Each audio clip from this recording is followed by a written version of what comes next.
actos de violencia, pero finalmente, bueno, con la mediación de la Iglesia se llegó a un acuerdo, y no solamente un acuerdo, sino que también se han instalado mesas para discutir los puntos que forman parte del petitorio de los indígenas, en su gran, bueno, no solamente efectivamente de la CONAIE, sino otras dos organizaciones, una de ellas evangélicos, indígenas evangélicos, en fin.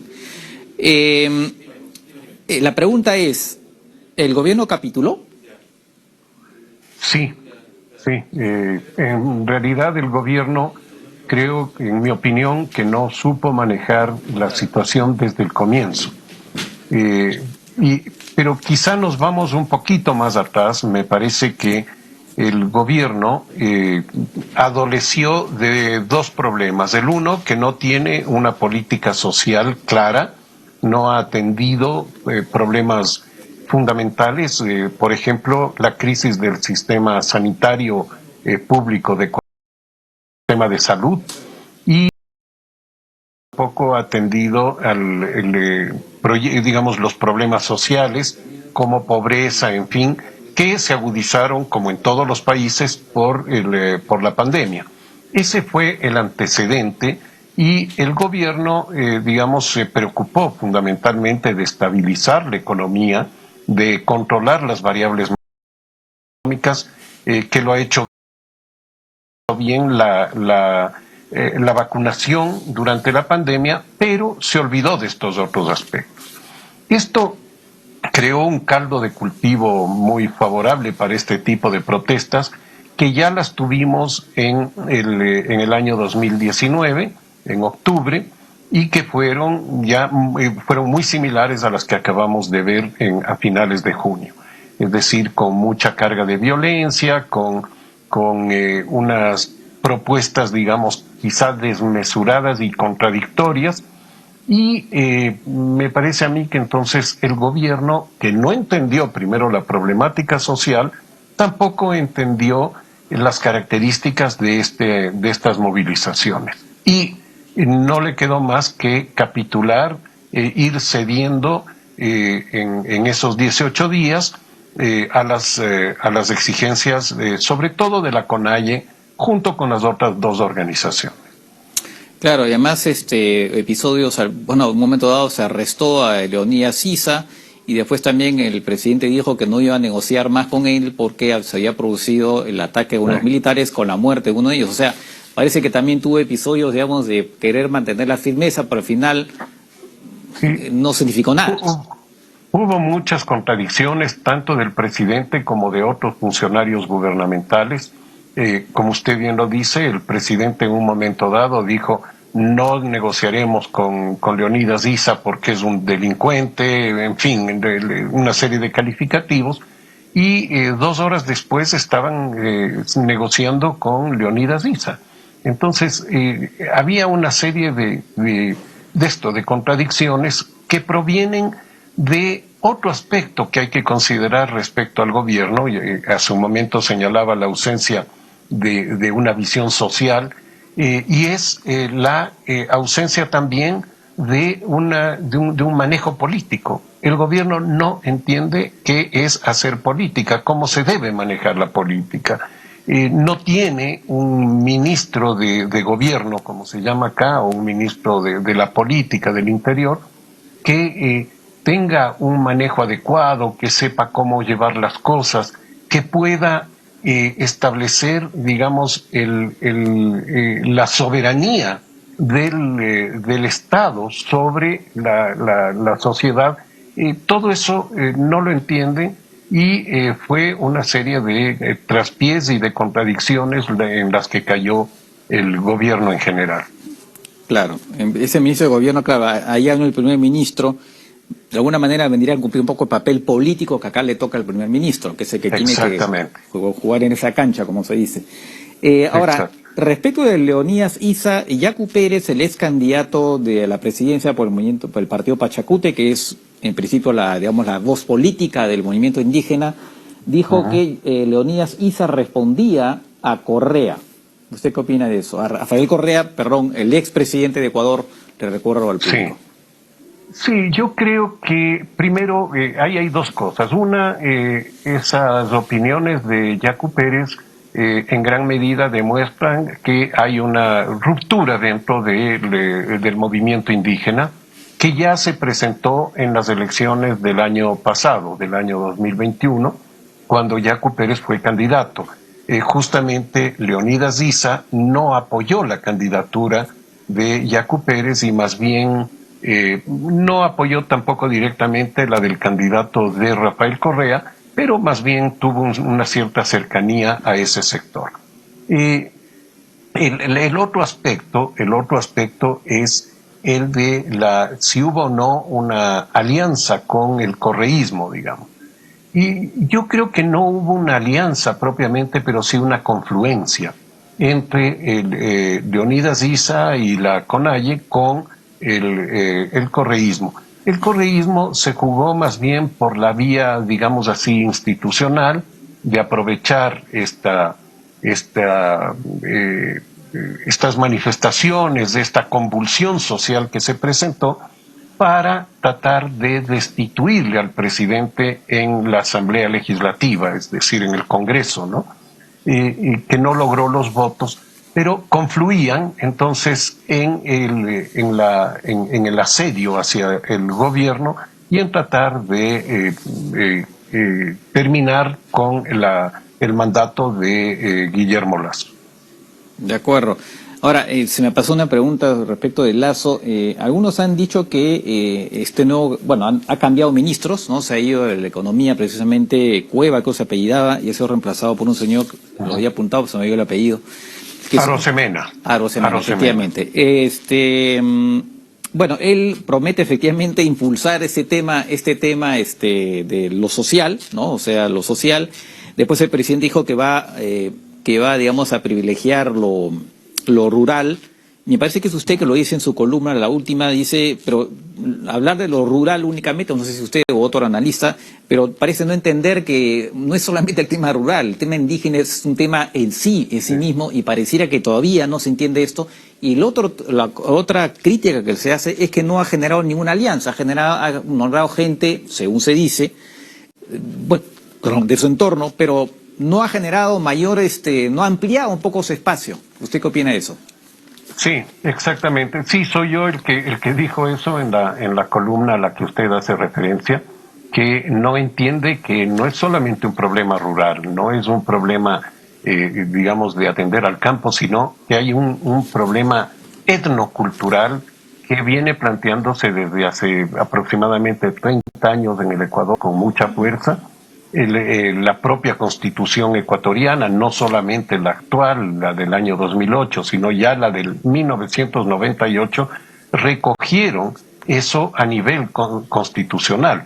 En la actual, el Ecuador está reconocido como un país plurinacional, y eso tiene una serie de implicaciones que tienen que ser entendidas por los mandatarios para poder formular políticas adecuadas. No es solamente una política, digamos así, de desarrollo rural, por decirlo, ¿no? Sino que son políticas mucho más complejas las que deben formularse e impulsarse respecto a eso.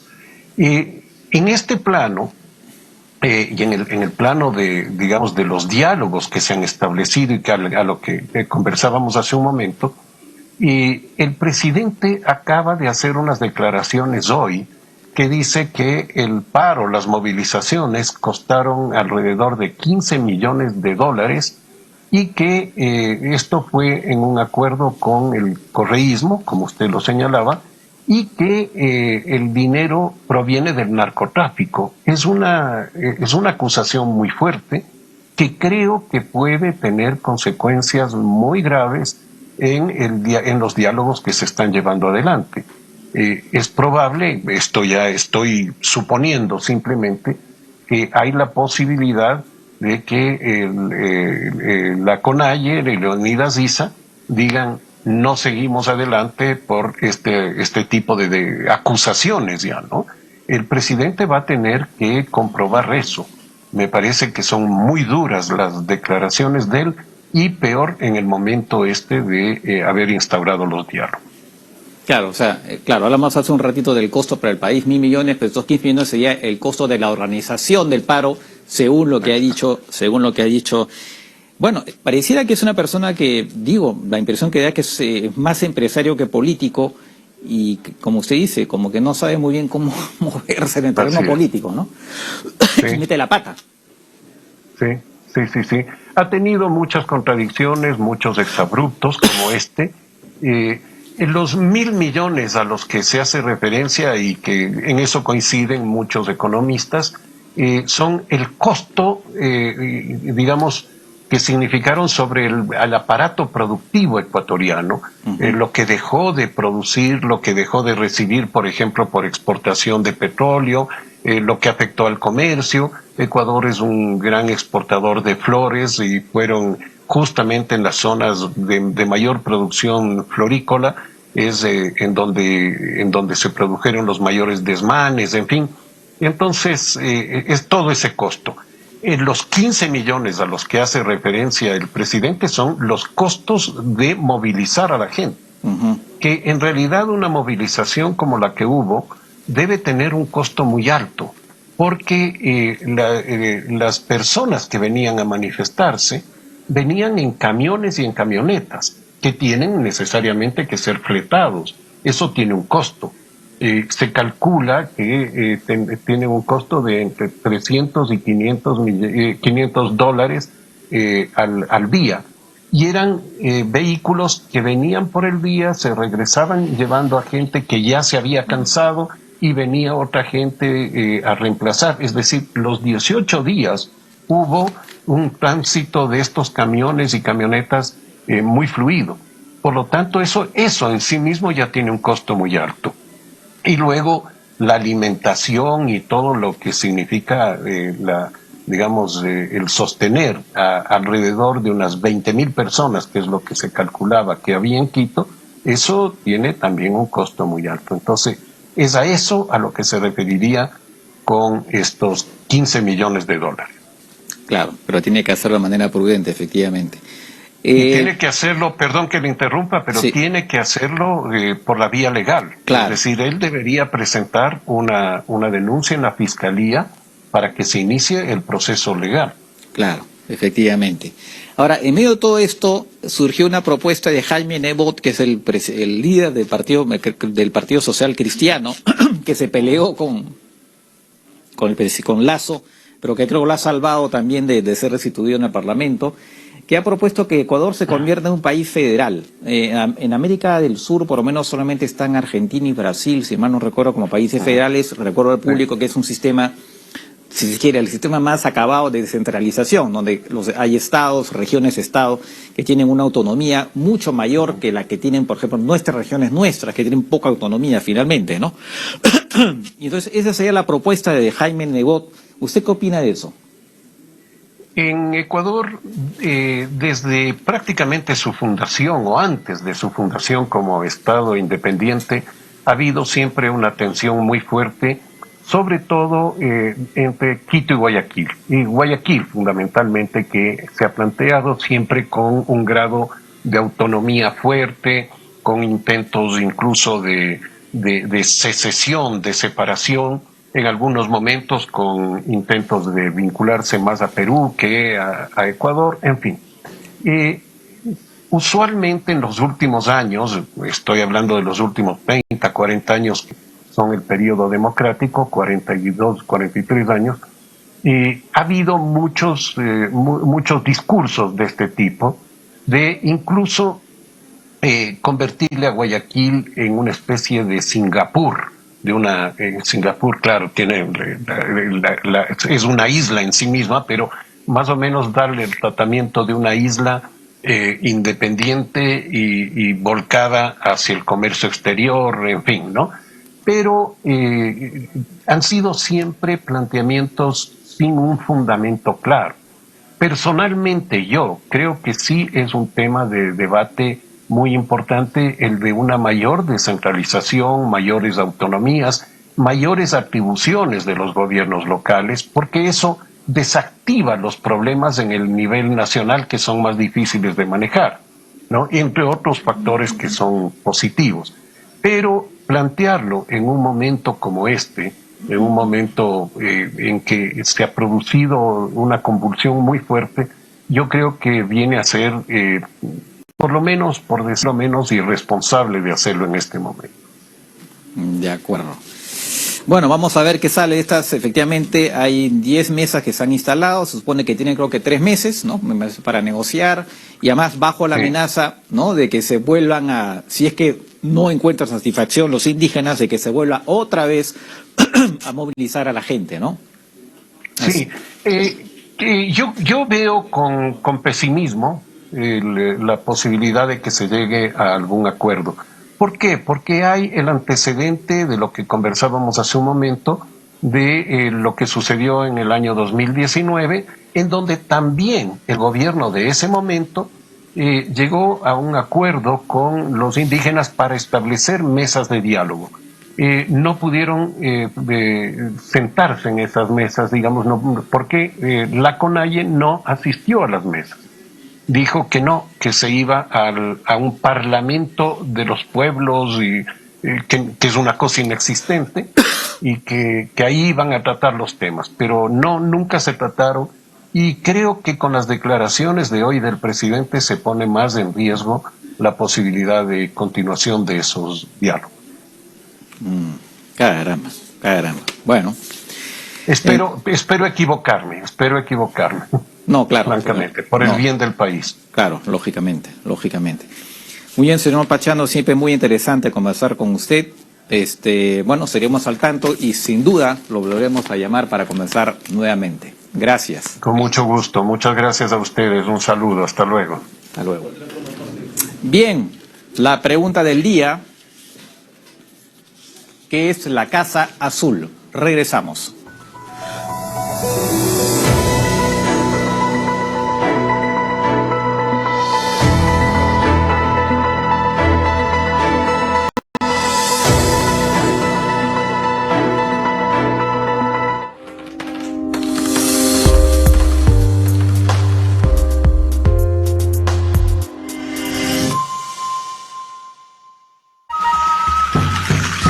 Ashianyane, Hirosati Oini Hakoye, Tiro Amne, Heitari, Ashaninka, Heitika, Atsipa, Heitari, Atsirite, Saikantarori, Nampitsi, Perú. Mama Sarensite, Akoye, Ashaninka, Payen, Ehatsita, Akame, Tabaka, Heita. Ashianyane, Bacarari temporada. Todos los sábados a las 6:30 de la mañana.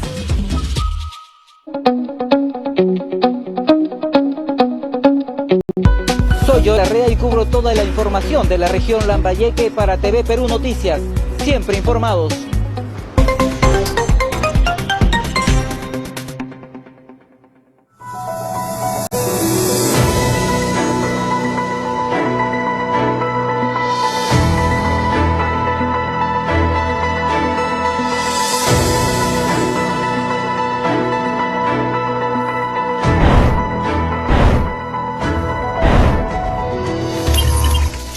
Bien, la ficha país de hoy, ahí ven en el Caribe, un pequeño país, nombre oficial San Vicente, las Granadinas, capital Kingstown. Hay que diferenciarlo de Jamaica, que la capital se llama Kingston, pero ya venía a ser un poco lo mismo, ¿no? Significa prácticamente lo mismo. Idioma inglés, claro, ex colonia inglesa, religión eldora del Caribe Oriental, mayoría cristiana, y ahí tienen su bandera. Efectivamente, un país muy chico, independizado en 1979, fue colonia inglesa, después, por supuesto, inicialmente fueron los españoles, Colón, el mismo que llegó, por eso se llama San Vicente por un santo, y las Granadinas para diferenciarla de Granada. En términos de superficie, tienen 389 kilómetros cuadrados, lo cual, pues, casi 9 veces más chico que Lima metropolitana. En términos de población, tienen 110.947, la mayoría, un 60% por lo menos, descienden de los antiguos esclavos africanos, que venían de África, perdón. En términos de deuda, muy endeudado el país, 89% de deuda respecto a su PIB, un país, bueno, en términos de PIB por habitante, antes me había olvidado, 7.297, o sea, están mejor que el Perú, que tenemos 6.000 200, pero tiene una deuda mucho mayor, casi tres veces mayor que la nuestra, lo que lo hace un país bastante vulnerable, y eso se refleja también en su índice de desarrollo humano. Se supone que si tú tienes, se dice que si tienes a mayor PIB por habitante, mayor índice de desarrollo humano, bueno, debería haber un tipo de correspondencia, no precisa, pero bueno, están en el puesto 98, nosotros estamos en el puesto 69. Es un país que vive mucho de la exportación de plátano, estampillas, venden estampillas, es interesante, turismo, en fin. En términos políticos es independiente, como dijo, pero que tienen como jefe de Estado a la reina de Inglaterra, ¿no? Creo que son 14 países en el mundo que todavía tienen como jefa de Estado a ex colonias británicas que tienen como jefe de Estado a la reina de Inglaterra, pero claro, ella tiene una representante que es la gobernadora, que no gobierna, Susan Dugan, ¿no? Y finalmente quien gobierna de verdad es el señor Ralph González, que es el primer ministro, que es una democracia, una monarquía constitucional. Así que él es el primer ministro. Y una curiosidad es que en esa isla, en la playa Walilabu, se firmó Los Piratas del Caribe, nada menos. Ahí se firmó esa película, la famosa, creo que se hizo incluso una segunda versión, no recuerdo bien, ¿no? Ahí la tienen la isla donde se firmó la película. Muy bien, es lo que podemos decir ahora sobre este pequeño país. Hacemos una pausa y regresamos con la pregunta, ¿qué es la Casa Azul?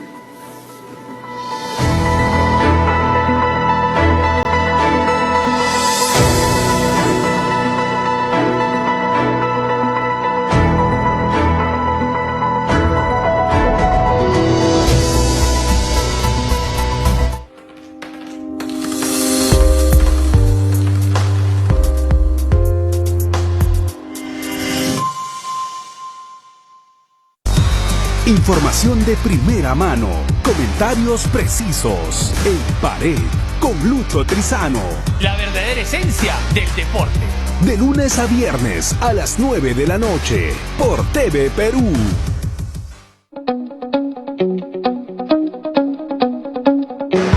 Soy Gerson Espíritu Yanac y cubro toda la información de la provincia de Huaura. Para TV Perú Noticias, siempre informados. Soy Carlos Chávez Contreras y cubro toda la información de la libertad para TV Perú Noticias. Siempre informados.